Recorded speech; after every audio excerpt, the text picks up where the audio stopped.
So we'll get started here in a little bit. Just letting all these real people in. And I'll have one note taker, which is mine. So it will be posted on like my YouTube channel, or just let me know if you don't know where that's at. But if you could put in the chat who you are, what you do, why you joined. We can have a discussion. You in Boca, right? Yeah. I'm gonna mute Paul here. Why you came and what are you trying to figure out?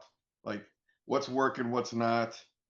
A lot of AI conversations lately. Got some pretty good AI people on this call today. Sales and marketing people we got some founders, some new people. Looks like Melanie Fox. I haven't seen her before. Hi. But this is not a place to pitch. This is not a place to like raise your hand 5 times and engage with the roundtable. It's meant for everybody to kind of engage what's working, what's not. What have you learned? What have you figured out that's a really good piece of tech, maybe, or something that didn't work, strategy wise, tactic wise. It's really more of a safe spot for us to kind of all chat. Um, the more founders, CROs, CMOs on this call, that's what I really want. We have another roundtable that's kind of more for sales and marketing folks. That's fine to have those folks on, but this is more leadership type conversation that I want to kind of focus in on. I'm Michael Falato. I'm the CEO and founder of Full Throttle Falato Leads. It's basically a place that I built about 5 years ago to help do roundtables and masterminds. I'm going to start podcasting pretty soon. But the whole idea is just to be able to learn from each other.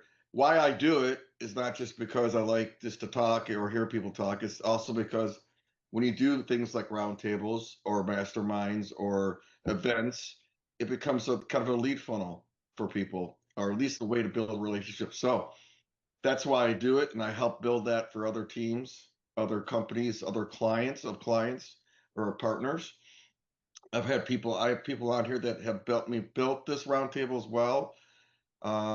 That like David Amir and so forth, and like Ray Stevens helped me a while back. So if you want to continue to be on and Rebel, she's killing it for me right now. So those that really matters to me. If you're going to come on every week, if you're going to help build it, I need your help because it's not just can't be on my shoulders to help build. It's something I'm doing for free. So get with Victor and I and tell us how you can work with us. Basically, what I do is take like someone's LinkedIn and say, let's look at your first connections and let's build this roundtable even with your first connections and say that, Michael and I are doing a roundtable together. We're talking about AI. Or we could do even a one-off versus drive them to this roundtable. The whole idea is just to cross-pollinate people that we all know. And then we get 50, 60, 70 people on this roundtable. So yeah, if you could put your information in chat, tell us why you came, what you're doing. I'm going to kind of introduce Rebel and David because again, they helped build this roundtable today, and I'm very gracious to them being able to trust me with their LinkedIn and also trust me with their contacts and also I think they have a lot of great things that they're doing on their end as a company and as a person. So Rebel, why don't you kind of introduce yourself real quick? Sure. Thanks, Michael. And I love to hear that I'm killing it for you. So, so I'm Rebel Risty with Rebel Marketing and Rebel Labs. We are an AI forward agency. So I'm a marketing strategist, and what we've been focusing a lot on for our clients is, I'm sure a lot of people are interested, is AI and how to strategize and integrate AI into their marketing and sales. My background is really brand management and messaging. So I'm always been very strong in that and act as a fractional CMO for my clients often. And we're really excited for this year. We've been doing some fun things with AI and building out what we call teammates, AI teammates for our clients. And yeah, I'm excited to join the roundtable it's been interesting working with Michael. I'm reconnecting with a lot of people that I haven't talked to in a long time. So that's been really fun too. Yeah, and like if you think about when you do these types of things with me or even yourself, right? You have a whole some people have thousands of first connections they haven't talked to. And what are you going to do? Say, hey, I just wanted to check in with you. How's the new year going? That's crap, right? No one cares that you're just saying hi. Give them a reason why to talk with you, which is, hey, I'm doing this event. I want to get your feedback. I want to see what your thoughts are if you want to join. Um, it gets them on the back of your, it gets them back on your top of funnel, right? They see you, you see them, and if anything, it's not a bad thing. And the reason why, like Rebel or David or who else is on here that just helped me, Noah, get to kind of do like a little mini hi, here's what I do is because they help. But obviously, we can't have 40, 50 of those going on. So we're going to be talking more about strategy than in intros. But I just want to kind of give the thanks to those folks first. So let's go to Noah real quick, and then David, and then we're kind of getting into why we're here today. Hey, Michael. Hey, everybody. Great to see everyone. Noah Pusey, CEO of Ripple Analytics. We help you keep your thumb on the pulse of how your people are interacting. We do assessments. We help managers obtain feedback from their direct reports so that they can make better decisions, more objective decisions, and make the workplace a better place to work. I'm here to spread the love and help people and expand their networks and share some of the goods, the bads, and everything else I've learned in running companies for over 20 years. Recovering lawyer and love to network. So thanks for having me on, Mike. And what's something you've learned? I'll ask this to Rebel later on too. What's something you learned tech wise, strategy wise, that was great, or something that just did not that bombed? And the thing is, like, whether you're in sales or black belt in jiu-jitsu like I am, you lose and you learn, right? It's like the only way you get better is if you take lessons from what went well and what didn't go well. So what's something a life lesson in business that's a quick, like 30-second, like, hey, I found this tech, or I found this strategy, or I did and it wasn't a good a good idea. Yeah, I mean, I use AI. I use ChatGPT to respond to LinkedIn posts that I like, but I don't want to spend 10 minutes thinking of how to respond to a post of someone in my 7,500 plus network on LinkedIn. Makes it less intimidating. You know, you're putting this out to the world, so you want it to sound okay, and then you tweak it. Obviously, we all know that using it right right from the platform is dangerous. And it doesn't, don't be too edgy. Just have a nice little response, get a like, get a few likes, and respond to the post you like. Yeah, I noticed that when I with my automation approach, again, if it's not really if it's not authentic, it's not going to work. And if it's too like, hey, I see that you worked with the NFL and you're a veteran. I mean, it's regurgitating what it knows about me from my profile. Don't be that guy or girl doing that. Yep. Everybody knows what's on your LinkedIn. If you're going to use AI and make it look like AI, then it's going to be crap. So, you know, thanks for sharing. Hey, do you know anything about this conference coming up? What's your thoughts on it? That's a very good question about your opinion. Opinions are great to ask about because it's not going to be a yes or no, or not going to be a salesy. You're not asking them, you're not trying to sell them anything. So think about that when you're leaving comments, and automate what you can that doesn't look like it's automated to open the door. Then this whole approach is about business dating, just like dating in real life. So get to know someone. Don't just throw up on them your whole life story and expect them to be in love with you. That doesn't work that way. David, Amir. Wait, I'm unmuting. Hey, Michael, thanks again for having me, and thanks again for introducing me. I'm David Amir. I'm an entrepreneur. Right now, I'm starting maybe two or three different businesses. I just came out of a large consultancy firm that I started 10 years ago, and I sold my part in it. The main reason I wanted to really spread the love that Michael created here is because I truly believe in the power of community. I love the atmosphere that was created here. And for that reason, I gladly helped out Michael, and I'm happy if anyone that I invited joined today. And also since you asked a question, Michael, maybe I will also refer to it. What's an interesting strategy or AI thing that I encountered?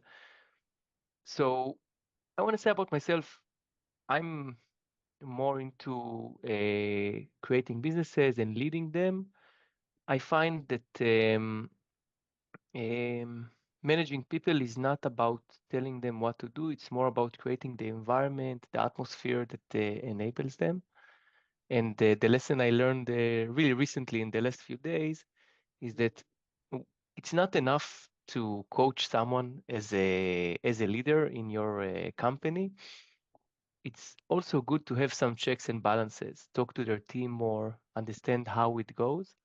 Because what I learned is that people really try to please me in the end. And whenever I spoke to that manager, everything seemed fine. But I neglected to check how it worked with his team, which ended up as a very negative experience for them. It was tragic, really, because what I saw is that was too much pressure on him, and this is how it was responded. So my lesson learned is try to find ways to add checks and balances when you try to coach someone as a leader. Thank you, David. I'm gonna call on some people I haven't really ever got to meet. So, like, Douglas Brown.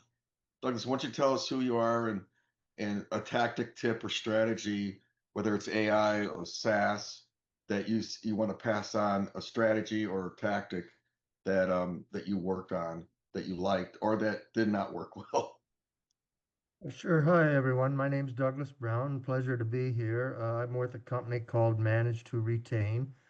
Probably along similar lines to what Noah is doing. We help kind of managers, support managers in better understanding their employees and supporting their employees. And I would use AI, I think, excuse me, a lot for content creation. Um, I don't use it so much for responses on LinkedIn, but I use it a lot for content creation and also research. Those are the areas that I focus on. And I'm just looking to network with people, and that's the reason that I joined today is to learn a little bit more about the people that are here and what their needs are and how I can help in any way. Yeah, I would definitely suggest that the whole posting and commenting on LinkedIn is just a small part of what the power is. Um, Yep. doing the one-to-one, you got 200 invites a week that you can do. And like again, what I do is I automate that approach to get leads. So if you can do that either by yourself or hire someone or use me. But the thing is, if you just post, you're hitting the people that already might know you and that might not even have time to read your post, right? So personally, I have 30,000 connections. I don't get tons of people like reading my posts, but I did start using a thing called Blaze.ai, which does like posting on all this different um, content sites like LinkedIn, Twitter or X, and um, Instagram, Facebook, all these different sites, even your WordPress site. Because I don't really want to sit there and post all the time. I want to kind of do one-to-one marketing, one-to-one comp-based marketing. So that's a good one that I use. I don't really, I have any affiliation with them. They're not bad. I'm sure there's other companies that do it creates posts from all your content and then a post for you. That's something I don't really want to sit there and do each day, but I would try that. But how about Hey, Ben? Michael, real Yeah, quick, how do you spell that? Blaze, I'll put it in here. And I learned this from here, so I'm not taking any credit. I don't know who told me this on the roundtable, but I bought it. It was like $700 for a year and a half or something.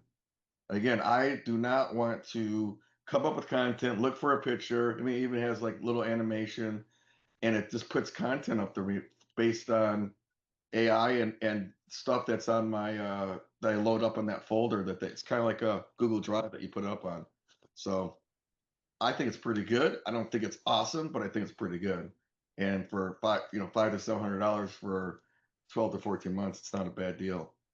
Ryan Flynn, why don't you kind of tell us what you know and what you do again, make this about a learning expression or content. Obviously, tell us in 30 seconds what you do, but make this more about teaching versus a pitch. Sure. Thank you very much for having me, Michael, and the rest of the team here. This is awesome. What I do is I help business owners with FP&A consulting, and we do wealth management. So we help with exit planning and getting people ready to move on to the next chapter of their lives. So AI has been a huge boon for what we do because it helps us move through data much faster. So when we're doing analysis and running different kinds of scenarios, we can leverage AI tools to do all of that kind of stuff, and we can game things out faster. So just our ability to be in front of the client and help them move through their life, through the things that are challenging them, just goes smoother and faster. So what do you? Are you taking their financials and saying, is there a pattern here? Like, what do you like? I've been using AI for a lot of different things. For me, I have Fireflies, which is a note taker, and Fireflies has AI built in. I said, hey, help me write an email summing up the conversation I just had in next steps, and it does an awesome job. That would take me 40 minutes probably to really do a thoughtful, here's what we talked about, here's the next steps. And so that's what I use AI for every day, is the note taker to sum it up, but I also integrate it into HubSpot so it's there. But the biggest is sum up the conversation, or even sum up the roundtable and post that on my LinkedIn and say, here's what we talked about today. That's a lot of busy work I don't want to do. So what do you? It's just a ton of time. It's just so for us, it's just like ingesting. So we can ingest data. We can break data down and help understand what's going on in a business owner's books. And we can break it apart into different segments. So we can, when we're going through the analysis of what's happening in a business, and we're looking for value drivers and we're looking for ways to accelerate value, we can start to model out. It makes us move through the financial modeling process much faster. Yeah. So we use it there, but then I also use it in we use Zox, right? To do exactly what you just said you do with Firefly. So we use Zox. That's for financial planners. The financial data in a separate instance, because I know if you put it on chat, it goes out to the Ethernet. Yeah. So for us in our world, everything has to be kind of airlocked. So we can't use non-proprietary systems. So everything that we have is built and designed specifically for our institution. So it has to stay within our world. So it doesn't get out. And that's how we ensure things stay secure. Obviously, I can't say hey, this is Michael Falato, my client. His social security number is this, this, and this, and he lives here, and can't say any of that. But we could say high level, full throttle Falato leads. Here's what the business does. Annual revenues here. Yeah. We're looking to move to this or that. So we can break it down that way. But then we also have all these other efficiencies, like you said, like with Fireflies. I said we use Zox. And then I forget who was saying, but for content creation on LinkedIn, we're all doing so many different things, right? It's just, but you have to post a couple times a week, and it's got to be authentic.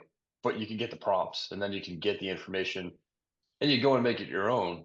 But at least you got the first words on the page from AI. So, I mean, I use it all the time.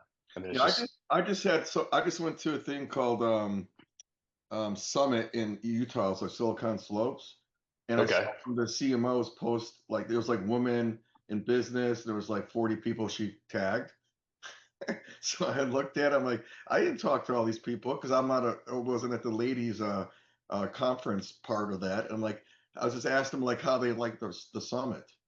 Again, instead of, I get these things from people and it's here's what we do. I can talk to you about how we save this. I'm I almost want to say, do you realize you're just spamming me on email or LinkedIn, mostly LinkedIn at this part, but you got to just think about if you're going up to someone at a bar, whether it's a business person or someone you're trying to date, and not throw up and just be obnoxious, because that's what so much of this is, especially on email and LinkedIn. Well, so I saw this great commercial that came out of the Super Bowl. It's Christopher Walken. It's a Miller Lite commercial, right? And the kid's sitting at the bar trying to figure out how to talk to these beautiful ladies next to him. And one of the ladies is looking over, and Christopher Walken goes, she likes you. Go talk to her. And it's like he doesn't know what to do. So Christopher Walken gives him a beer, two Miller Lights, and says, "Go talk to her." Right, and then it ends with it's Miller time, and he gets the girl. But the whole point is like it's what everybody in sales knows: tell the truth, lead with value, and just follow through. It's like show up and follow through. 4 things you got to do. That's it. Yep. Everything else takes care of itself. Rebel, you didn't get to talk about a tactic or tip or strategy. I know you have something that you can impose on the wheel there. Oh my gosh. When I think about like how much I learned last year, we tried a lot of things and AI just evolved so quickly. It was really hard to keep up. I think what I found the most useful that I tell a lot of my clients, if you're stuck, first of all, just try. If you are minimum with at least one of the LLMs, and now with agent mode and there's so many advancements, like you can do a lot. But I think the next level is not looking at, Chat or Gemini or Claude is just a souped up version of Google, right? You really, if you're just going there to um, do a simple search, just go to Google, there you can just do so much more with the LLMs. And if you're not sure what to do, ask it. Just say, hey, chat, what could I do with you? And let it help give Yeah. you some ideas. Yeah. And you Talk can to grow from there. talk to it Yeah. like a 5-year-old. That's Yeah. yeah. Or sometimes I wind up putting like 6 or 7 prompts. I'm getting frustrated. It's like, Yeah. listen, can you just produce the damn PDF? Right. You It seems to get worse, right? The more you're prompting it. So I think you're right. Trying to work with it as if it is like a very intelligent, um, unexperienced intern, right? You really have to kind of get it dialed in, focused, and just work with it. Like if you had a new teammate, you wouldn't just throw them into the mix and say, good luck. You would Yeah. train them, give them your processes, those types of things, and then connect the dots. I think that's where this year I see a lot of opportunity. It's now taking all the knowledge and experience that we've had with the LLMs and how they're growing, and now leveraging agents and connecting agents, building out the automations that you were talking about, Michael. There's just like so much more we can do that we're going to start seeing this year in advancement. So, at minimum, you should be using one LLM and getting really good at it. And what's the biggest? Are all AI have LLM or those Oh, always those are the large language models. So that's your right? chat, your Gemini, and Claude. Yeah. Right. But it's the same. I mean, how would you explain to someone what the difference between AI and LLM is, are they the same thing? Like if you're having somebody on here that's pretty new to AI, well, how would you explain it? Oh, that's a great question. I think it's kind of like the LLMs like Chat, Gemini, and Claude are like your basic. You can go in there, you can talk to it, it'll give you answers, do research, kind of like that one-on-one, one task at a time. Now, then from there, like that would be like an AI assistant. And then you've got your workflows where you can connect these assistants together and have them do like a very planned out process or workflow. And then from there, you've got your AI agents, where now they're becoming a little bit more independent. They can think on their own. You can give them like an output, a task, and they can go out and without you having to prompt and tell them exactly what to do, they can take certain actions on your behalf to get to the outcome you want. And then you've got your AI agent teams where you're actually connecting different agents who can work independently but connect to each other and work together as a team. And Make that's sure how I see the 4 buckets. And you're using OpenAI or Claude or Gemini and all of those agent platforms, but then you're probably using different very popular for us non-coders like N8N or Make. Then you've got the vibe coding platforms like Lovable or Base 44. But that's the 4 layers that I see. I just learned what vibe coding is, which I think I understand it as it's it's basically you're coding with AI as kind of an assistant, right? Yeah. Yeah. And it's you're just speaking to it and telling it what you want. And that's the very simple version. If anybody's tried vibe coding, it's not that simple, but it allows people who are not developers an opportunity to code at, kind of a basic level and start developing things that we never could before. Rajiv. Yeah, I just kind of wanted to add to what Ryan said about, showing up with truth and authenticity. Just to kind of add to that, I'll just kind of make a very brief point. So the thing is that when you show up as you are, you just need to be ready for possible two reactions. One reaction could be, oh my God, you're speaking my language, I get you, I like you. And the opposite of that, which is, oh my God, I find that so abrasive. And I think that you should be okay with that because you will always polarize someone. And I think if you step into your truth and you're okay with that and just own that, I think that's kind of like the fastest path to finding your people. And that's the point that I wanted to make. One of the things that I like, Rajiv, is when I get on a Zoom call before and say, so what grabbed your attention to book a time with me? That's instead of saying what keeps you up at night, asking that question, they'll tell you like, well, this is what's going on. This is how I feel. This is why I booked you versus you kind of spieling about what you do, having no idea what they do. So it's the same thing. Like if you're meeting someone at a networking event, tell me what you do and what kind of made you come out tonight. It's like they'll tell you that way. You don't always have to be too abrasive. Because I'm guilty of that as well. But you want to kind of also not go completely against their values if you're trying to partner with them. It doesn't matter what your values are. It matters can you help them or not. Ian. Yeah, so I'm doing a couple things with AI right now that I think are kind of interesting. Quickly tell us who you are, what you do, just so we get a sense of where you're coming from in the hemisphere. So I'm the executive VP of strategy for an owner group that owns three companies. One's Verified First, which is a background screening company. Another is a CredTech, which is a company we acquired about a year ago that does compliance as a service. And the third one is called Safety Services Company, which provides OSHA manuals and OSHA training, mostly in the construction industry. But I'm responsible really for like all the sales, marketing, product, vendor strategies for those companies and developing them and then launching them. Okay. So, but one of the things we're doing with AI right now is developing a sales strategy for some of our partners that involves, and it's been able to do a whole bunch of stuff for us, like writing personas for different roles or job types, taking that, developing the messaging, and then on the fly using it. This is mostly through Gemini. We're doing this for our SDR teams to write specific messages for those different individuals that we're targeting. So are you finding that SDR teams are still worth, a lot of people are dumping the whole SDR approach because it's 50, 60, 70,000 a month per person. They're getting only a couple of leads.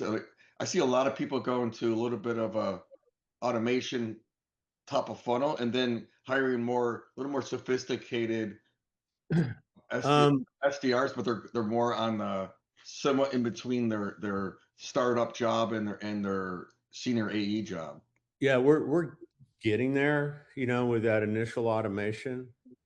I don't think we're exactly where we want to be yet on that front. But, one thing that SDRs have done really well for us, we have a very brilliant person running that team, is on the enterprise level and creating opportunities for our enterprise teams. So that's worked fairly well. I still think there's more work to do. I think we could do better, which is what this kind of AI effort is all about, right? Improving messaging and getting more output out of it. But we just launched it. We'll see how that works. But really, I used AI for most of that initial development. The other thing I'm doing is using Claude to launch AE engagement and lead management platform. And that's been, I've really fallen in love with Claude. I think it's a great tool for, writing code. It's been awesome. So Claude is more for code, or Claude would take the place of ChatGPT? It could take the place of ChatGPT, but most of the folks I know and some of the friends that I have that are using Claude, most seem to be using it for writing code. Okay. What I've seen. Justin. Justin Counts. Yep. Oh, hey, Michael, how are you? Sorry, I have a little bit of a cold. Hi, guys. Justin Counts. I run a AI enhanced strategy consulting company. And so I just wanted to tell you guys something that's working for me, which I think is an opportunity. We got into what's an LLM, what's generative AI, AI assistant, assisted AI, right? These are all different steps along the chain of understanding. And I was working with the local chamber of commerce. I live in Michigan, and I was telling the local chamber about these design sprints that I do for leadership teams. And he was, oh, it's very cool. It's very neat what you're doing. But my audience, call it 50-year-old to 70-year-old leaders of companies, small and medium-sized businesses, they just want to understand the vocabulary, how it works, and give me some functional things I can do today to insert in my workflows, right? And so I said, that's awesome. What if I stood up cohorts, you know, less than 20 people, meet once a week, do a bit of vocabulary, do a actionable one step you can take today using prompt engineering, context engineering, very simple, very accessible, and then a bit of networking. What's working for you? Kind of what you're doing here, Michael, right? Mm-hmm. And he said, let's do it. And so this Chamber of Commerce chief operating officer, he's signing me up for 4 sessions over a 90-day period, right? So you get 12 classes, in a sense, classes, coaching, whatever you want to call it. But there is a tremendous need by existing leaders who have all the money to just get to the basics. So I just give that to you guys, if you can reach out to your network. That's been working for me in the past 30 days. Cool. Thanks for that feedback. How about Andrew? Yes, sir. Good morning. How are we doing? Good. Andrew Hornback, founder of Hornback Strategic Services. We do information security centered around the defense and commercial space industries. It's been a couple of months since we had a chance to chat with you guys. Regarding the AI thing, something that I have noticed in operation is that ChatGPT and Microsoft Copilot will mislead you as far as their capabilities go. I've had this happen with both platforms. I try to avoid using either if I can at this point because of that. And a lot of people will say, oh, it's because they're hallucinating. No, if you ask a platform specifically, can you send me an email? And you know that it can't, and the platform comes back and says, oh, sure, I'll send you an email. Walk away from it. Understand the capabilities of the platform before you really dive heavily invested into it. Now, that said, we do use Gemini. I'm happy with Google Gemini.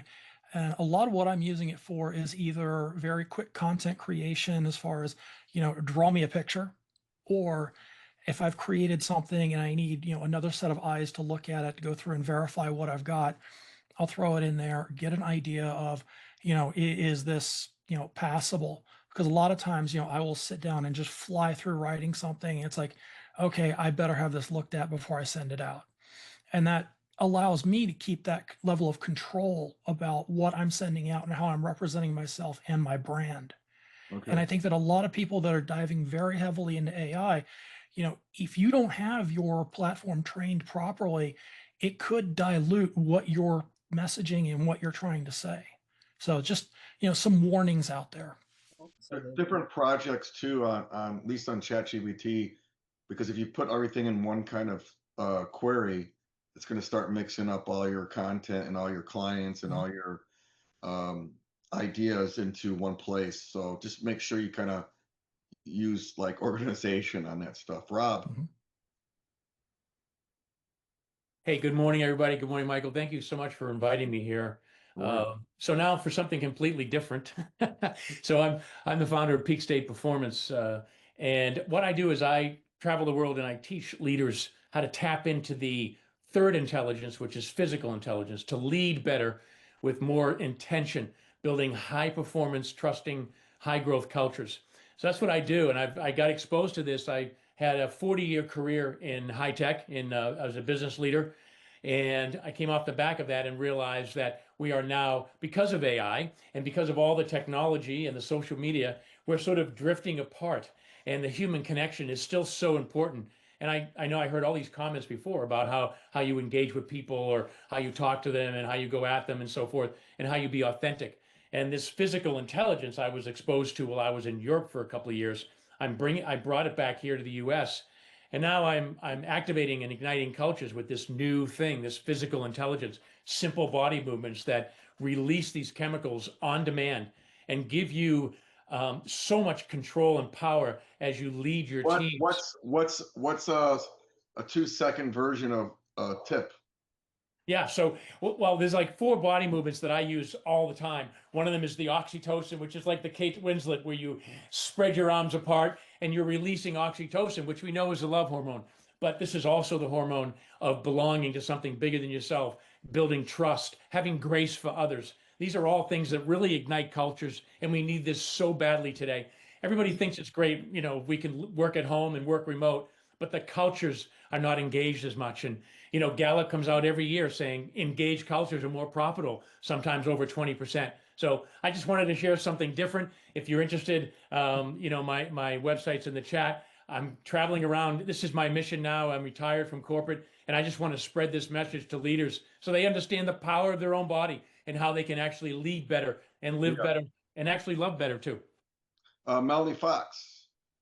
Hey everybody, thanks for having me. I've never been to this meeting, but I love how Michael Falato Full Throttle sounds. It's like a rhyme, but it's not a rhyme. So I was just like, it's a hip hop song. I'm doing this. This is cool. So I'm based in New York. I'm a speech coach. I do both accent reduction and dialect coaching for corporations and actors, and I do presentation and interview training. And I've been using AI more than I used to. I'm a bit OCD about my content, and it was stifling my productivity in posting. So I trained my ChatGPT on my own posts that I wrote, and I made, when you make your own little bot inside the ChatGPT, you make your own GPT. So I took my web designer's thoughts on exactly the length and the style, and I have it ask me a few questions so that I can answer it. And it knows my style so well that when it puts out a blog for me, this is in blog making for my website, it does a pretty good job. Then I edit it, and then I put it into a system called Quillbot and do an AI checker, like an AI detector. Because if you put blog stuff that's kind of AI-like on your website, it will punish you for the AI content. So Quillbot is a good AI to check for. You put that in the chat? Yes. There's also a long dash that AI puts into your messaging. You should take those out. There's some telltale things that you should look for.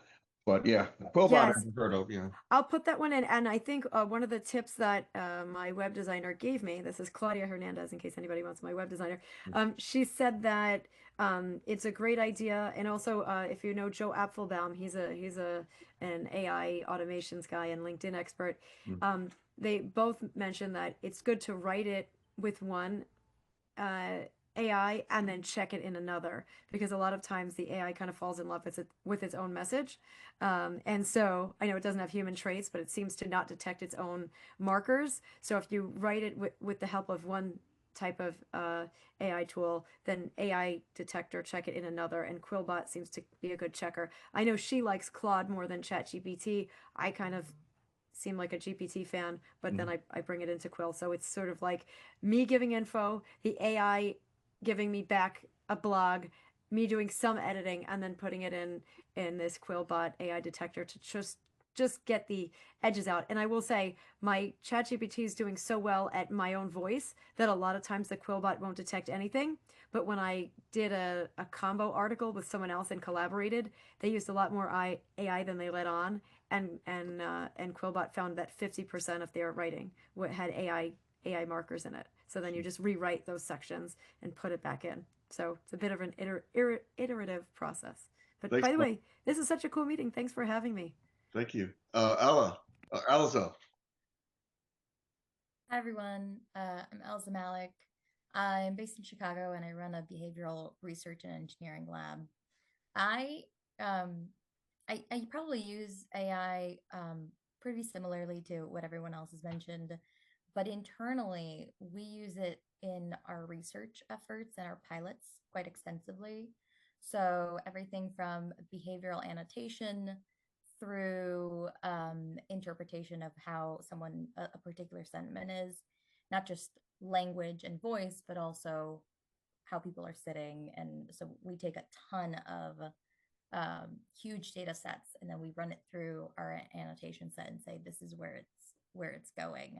So that's been a pretty big game changer for us because we've been able to run pilots at a significantly more rapid pace than we have in the past, which then gets our clients their results way faster around it. And I think part of the distinction is AI is a great accelerator for what you want to do. It doesn't necessarily replace the human elements that make human to human connection way more powerful. It just gets you to that step way faster. And that's one of the big things that we've been able to kind of perfect on our own. So Michael, I think you mentioned, getting your meeting notes in place, like that's great. And then I can send that out to everybody. But the purpose is to prep everybody for when we meet the next time around. And then we can have the most effective person-to-person conversation. And all of our research is kind of showing that the importance of that human to human, it used to be, oh, I don't want to, meet for somebody for coffee because now I'm too busy. And now we're kind of thriving for those kind of moments because I'm inundated in too much data to human conversations. Well, I noticed when I went to a conference last week and there's a lot of people ask me what I do, and there's, not to be mean, but I'd never want to explain myself to someone that has nothing to be like a certain even partner of mine. So I do like the Zoom approach, but I do like going out with a plan to these events and making sure that if I'm going to talk to people, I'm not just standing behind my booth and going and explaining what I do. So I always ask people, what do you do? So I could maybe reference what I do better for you before they ask me what I do. Right. So, but if anybody knows any good conferences coming up too, I just went to the thing called the Summit. It was called Silicon Slopes. There is Possible that's coming up in Miami. That's kind of a tech conference. There's SaaStr, like May 10th or 12th, SAASTR. So let me know if anybody's going to that. And I always like to kind of use other events as an anchor, because if they're going to an event, there are people that would want to talk to. Even if you're not going, that's a good tool to say, hey, are you going to Possible? I just wanted to see if you're going to be in Miami. And even if they say no, you still got, hey, I'm actually going to be doing my own route, or I'd love to get a virtual cup of coffee or a cup of coffee with you. Think about it, how it opens the door for you, not just that, are you going or not? And that's the end of the discussion. That's not the reason why you ask a opening a question. Hey, Mike, I'll throw another one out there. AI Next conference in Vegas in May. I'll be speaking at that one. So if anyone's going to the AI Next conference, let me know. Yeah, put that in the chat, please. Hey, thanks for having me, Michael. Hello, everyone. I'm Santos. I'm the CEO at Live Human AI. We focus on voice AI, and I think Ian brought up kind of the SDR work, and that kind of came up. And I think that's a hot topic in the space. When I meet with a lot of CEOs to say, are they going to invest in SDRs? Is the return there? Heavy overhead. Some companies will get 0 leads, some will get, multiple leads depending on kind of the training of them. So I figured I would share a couple findings that we have from a data set perspective for any of those people who are, either testing or utilizing voice AI for outreach and as part of your cadence? I know we talked a lot about email and text. Well, I don't want to get into this. Is some people. I just don't want to make this about pitches. Mm-hmm. So I want to talk about tactics and strategies because yes, we kind of leaned into a little pitching today. I want to kind of keep away from that. So if you can make it more, you can put your information about what you do in the chat. But I just want to talk about more about overall strategies, like SDRs versus virtual SDRs or agentic. What is it really more for high volume, transactional, or can you use it for something that's very like a $60,000 a month enterprise approach? I mean, I personally think it's more of a transactional thing, because if I feel like I'm talking to a bot and I'm trying to buy SAP for my company, I'm not going to do it. So what's your thoughts on like what's the best new thing that agentic, live human, or AI approach was working without kind of sounding like a commercial for what you do? So volume definitely works, right? So these are active campaigns right now. So like HPE we're running a campaign for them for a multi-million-dollar whatever migration. That works, but not at volume, right? So we could run a campaign for 2 weeks and only get one actual lead, but we A/B test and we found that the AI identifying itself as AI typically works a little bit better in that scenario, not trying to kind of trick the person in a sense. Yeah. Mm-hmm. That helps. What we found in volume it works is just trying to utilize the AI to identify intent with voice, right? So not necessarily setting an appointment, right? Everyone wants to go bottom of the funnel, but like it can identify that intent and that interest and then send a follow-up text to get them to open something, just like a content syndication lead. That seems to be working very, very well. And we've A/B tested both it identifying as the AI and not identifying as the AI, and they both do work pretty well if it is kind of that kind of voice verification. So, I just want to share that because a lot of people will go straight to that bottom of the funnel, want an appointment, want that on their calendar. But that tactic to kind of get that voice verified intent is a great way to utilize the AI at scale. Cool. Thank you. Cushy. Yes, that's correct. Yeah. Hi, Michael. Hi, everybody. So great to meet you all. So I'm Kushi. Basically, I help founders and executives grow their personal brands on LinkedIn. So I actually have 4 tips to share. So one is related to... Let's just do one because we have to get to other people too. Okay, sure. So one thing is related to the LinkedIn outbound. So I feel like, hyper personalization has been helping me a lot to at least generate around 10 to 18 book meetings in a month. So what I generally do is that I just go to a LinkedIn profile and then there's an option to save the person's profile as a PDF, right? And I then just upload that PDF into ChatGPT and I say, can you just write a super personalized message based on the person's background, and then I also give the company's website and then write something on the company and then how we can help them. So you just gotta like Control A, Control C instead of doing all those tips. You don't need to make it a PDF to make that work like that, but it's an extra step. Actually I tried both the methods of Control C, Control V and also the PDF method, but I feel like these LLMs also, the way we try to put the input in a more organized manner, I was able to see better results in this one. So with this hyper personalization I was actually able to book a lot of meetings, and can I share one more thing, or are we running out of time? I just want to make sure we only got 10 minutes left. Let me go to MK. Sure, no worries. Okay. Thanks. Thank you, Michael. Thank you. MK Marsden. I think it's really important for people to understand what LLMs are. So I'm a computer scientist since 1982, been programming in neuro-linguistic programming in different platforms. Large language, keyword language modules are to convert language to math. When we started computers, we had 2 choices. We'd go bits and bytes, or we would go language. ones and zeros won. And we've been trying to catch up on the language side ever since. So when you're thinking about LLMs or ChatGPT, and I have to say, I'm really pissed off at Sam Altman for launching ChatGPT to consumers because it's confused the space and made it really dangerous.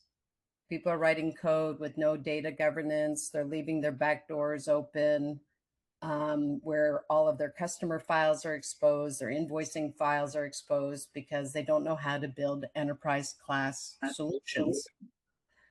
So when you're looking at LLMs, recognize that what you are doing is you are taking language and changing it to a math concept, and then you are predicting the next word. So use it for that. Do not use it. It doesn't know what time of day it is. It doesn't know that today is February 10th. It doesn't do mathematics. It doesn't do data governance. It doesn't do enterprise security. So my request as someone who's been programming in it for a long time is please be careful. You are exposing your IP to public domain. You're sharing your leads with a bunch of other people that you may or may not necessarily want to share them with. So if you actually would like to talk about developing in artificial intelligence, I am happy to speak to you. We work with all the big agencies. We help them identify everything about their customers in a very secure, GDPR, HIPAA compliant method. And it is not something you program into code, Claude code, without understanding the whole enterprise requirement. So please use it for language. It's really strong there.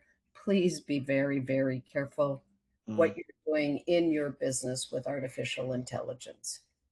Yeah, Gib. I'm actually gonna echo what MK just said. I'm the CEO and the founder of Polygraph AI. I don't even know how I got this invitation to join this meeting, but it's been very eye-opening. I want to bring out two very important risk factors to your attention. One, there is a crazy amount of wiretapping lawsuits going on in marketing and sales environment for people utilizing AI today. And you are wiretapping if you are not following certain privacy activities. If you need help, again, reach out to me. I would be happy to assist on it. The second very big risk that you are taking in the name of so-called automation is that, let's take your email reach outs. I'm about to share a case study from one of our clients, Bluebird Sales.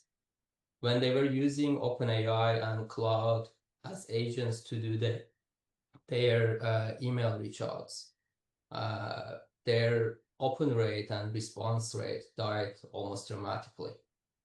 And then we helped them to put a security measure in the middle.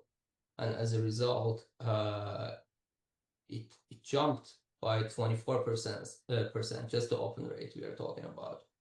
So don't just jump in and be excited by the name of automation and speed. That automation and speed, wiretapping lawsuit starts from $7,500 per case. If you have sent 100 email utilizing AI, that's basically end of your business if you're a small business. You are not my target audience. I'm not pitching you. I work with larger enterprises, but happy to give you a little bit of a training or something like that on it if anyone would like to collaborate. Again, I'm not selling you. Thank you. Appreciate you. Michael, I gotta jump in a couple minutes because I have another roundtable right after this. So I just want to close this out with like maybe 30 seconds each, and then if anybody, we're doing a roundtable for immediately it's called, and it's for more of a paid media console roundtable. So if everybody's in paid media and they want to join, there is I'll send you guys the link for that. But go ahead, Michael. Yeah, Michael Seeley. I'm executive and business coach. I'll be real quick here. Quickly about me, I'm a former professional bike racer, also background in counseling psychology. That's the angle that I use for my coaching. I have some AI tips here. I'm going to send this in the chat, a bunch of stuff here. Main message I have is branding. Check yourself in all of the LLMs, Claude, Perplexity, Gemini, all these, and just check out what it's saying about your brand. I think that's really important because there will be some misinformation in there, some false stuff. I check myself and make sure. So look into that. The way you can make sure that AI is consistent with your branding and your messaging is looking at all your social profiles and having your verbiage exactly the same that describes your business, make it consistent across all platforms. That's just really good practice in general. But LLMs will pick up stuff from all your social and will kind of combine it and make up stuff about you. So make sure that you use the exact same verbiage and sentences in all of your, in your LinkedIn and all your socials, on your website, everywhere. Make sure that's consistent and update it with all your services. Otherwise, people searching for you will look at, search on ChatGPT or whatever, and they're going to lie back. They're going to lie because it's going to aggregate information that's not going to even. So really, you got to be vigilant about your messaging and your branding across all platforms. I'm going to send something right now in the chat. These are a lot of things that I use. If you want to make sure your branding is consistent, a nice powerful tool is press releases. They're about $50 a piece. There's one called PR Log. I'll put that in the chat. You can send out press releases on your own business yourself, and LLMs pick it up as gospel. They love these things, even though they have low domain authority. It's like, it's a hack, but be careful, don't spam your own press releases. Otherwise, you'll get punished by Google. But it's a way to control your branding and messaging. So thank you. Thank you. Yeah, Ben, if you can make it real quick. The next roundtable, I'm going to hop off. It's on this room. And it's like I said, it's not my roundtable. It's for immediately. And they do basically programmatic media. So if you guys want to join that, you're welcome to. Just be understanding that's I'm doing that for a client who has basically hired me for that. So I'm going to hop off this in about 2 minutes and then go back in so that it does a new recording. Ben, go ahead. Michael, I'll keep it super brief. Guys, Ben Tempest, co-founder of a boutique IT consulting firm. We help Fortune 2000 companies find Series A, Series B, Series C startups. So I'm going to go completely off the AI thing. I've been really into referrals lately, and I think a lot of people should start looking into that. I've closed about $1 million+ in referrals in the last year. I get about 5 to 10 leads a month. The whole premise is everybody has a person that knows everybody. Work with those people, build great relationships with those people, and they can be your lead source. That's it. Yeah. I actually take that approach, which is how I got into this whole using other people's LinkedIn to get people to come to the roundtable, which turns into a lead. And so that's a great thing. And obviously, if everybody wants to kind of help each other out. All right, guys, thank you. Hopefully, we'll see some of you on the next one. Thanks, Michael. Bye-bye.